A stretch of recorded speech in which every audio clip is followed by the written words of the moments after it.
बिस्मिल्लाहिर्रहमानिर्रहीम। अस्सलाम वालेकुम बच्चों, आज हम आपको अल्काइन की प्रिपरेशन की एक और टॉपिक समझाने जा रहे हैं। चले आप चलते हैं हमारे बोर्ड की तरफ। अब हमारे पास क्या है, डी हेलोजिनेशन ऑफ टेट्राहेड्राइड।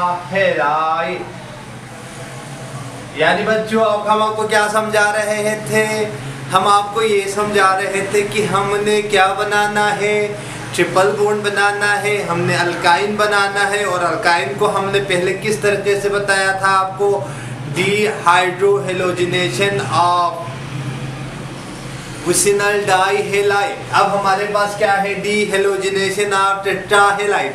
यानी हमने टेट्राहेलाइड की मदद से क्या बनाएंगे, अल्काइन बनाएंगे, यानी कार्बन कार्बन ट्रिपल बॉन्ड बनाएंगे। अब आपको आप समझाते हैं। ये हमारे पास है C single bond, C Cl Cl Cl and Cl। यहाँ पे H, यहाँ पे H। यानी अब हमने यहाँ से क्या बनाना है, अल्काइन बनाना है।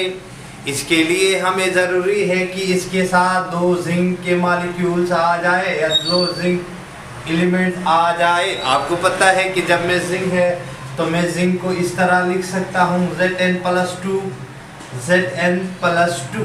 यानी आपको समझाने के लिए बता रहा हूँ कि जो जिंक है उसके पास 2 चार्ज है, यानी दो बॉन्ड्स को वो आसानी से ला सकते हैं। तो अब क्या होगा आपको समझाऊंगा। अब देखिए यहाँ पे है, तो मैं आसानी के लिए यहाँ से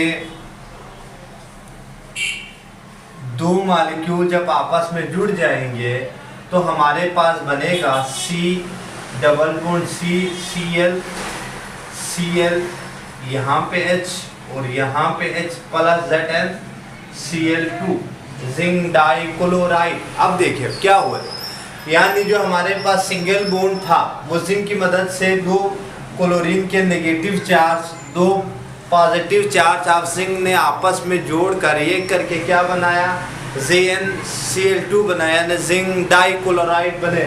और साथ में आपके पास क्या बन गए, कार्बन कार्बन डबल बॉन्ड बन गए। आपने फिर वही गौर से याद रखना है, ये चीज़ें कंसेप्ट है कि हमने कार्बन कार्बन ट्रिपल बॉन्ड बनाना है। तो जाहिर बात है जब आप ट्रिपल बॉन्ड बनाएंगे तो उसके लिए जाहिर यहाँ तक हमारे पास डबल बॉन्ड बन गए। इसके ऊपर हम मजीद Cl यानी Cl H into H plus Zn+2। यहाँ पे क्योंकि एक क्लोरीन पे माइनस चार्ज, वन इन पे माइनस। अब ये दोनों आपस में जुड़ के क्या बन गए, HC triple bond CH plus ZnCl2 निकल गए। अब देखिए हुआ कुछ यूं, ये हमारे पास इसका क्या नाम है,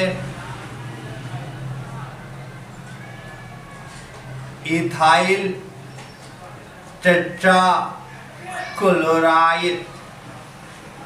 इसका नाम है इथाइन, इसका नाम है इथाइल डाइक्लोराइड। अब बताने का मकसद ये है बच्चों, आपने इस चीज़ को गौर से समझना है। यानी आपको हमने क्या बताया ये कि पहले कार्बन एक बॉन्ड है तो जाहिर बात है वो डायरेक्ट थर्ड बॉन्ड में या तीन बॉन्ड में कन्वर्ट नहीं हो सकते, वो स्टेप वाइज होगा। पहले क्या स्टेप किया कि कार्बन ने एक क्लोरीन, दो क्लोरीन के मॉलिक्यूल एक जिंक के मॉलिक्यूल के साथ मिलकर जिंक क्लोराइड बनाया। और कार्बन कार्बन एक बॉन्ड को यहाँ पे क्या कर दिया, शिफ्ट कर दिए। यहाँ से यहाँ शिफ्ट हो गए, ये बॉन्ड निकल गए। और यहाँ से जो बॉन्ड है, ये बॉन्ड यहाँ पे रिलीज हुआ तो वो बॉन्ड यहाँ पे आगे शिफ्ट हो गए। तो क्या बन गए, कार्बन कार्बन डबल बॉन्ड। इसको हम कहते हैं इथाइल डाइक्लोराइड।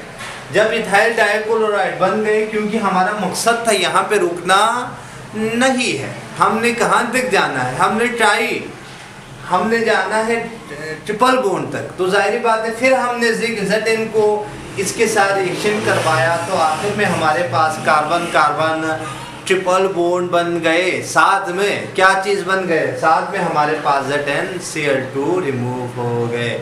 ये हमारे पास रिएक्शन है डीहेलोजिनेशन ऑफ टेट्राहेलाइड। देखिए अब फिर मैं आपको वही टॉपिक समझाऊंगा। टेट्रा का मतलब है 4, हेलाइड का आपको पता है हेलोजन। अब आपको इस डीहेलोजिनेशन का, डीहेलोजिनेशन का मतलब है, डी का मतलब है रिमूवल,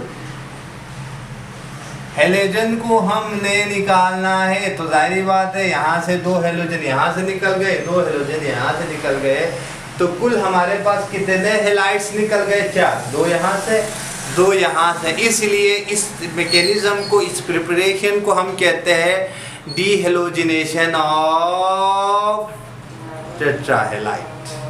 बहुत बहुत शुक्रिया।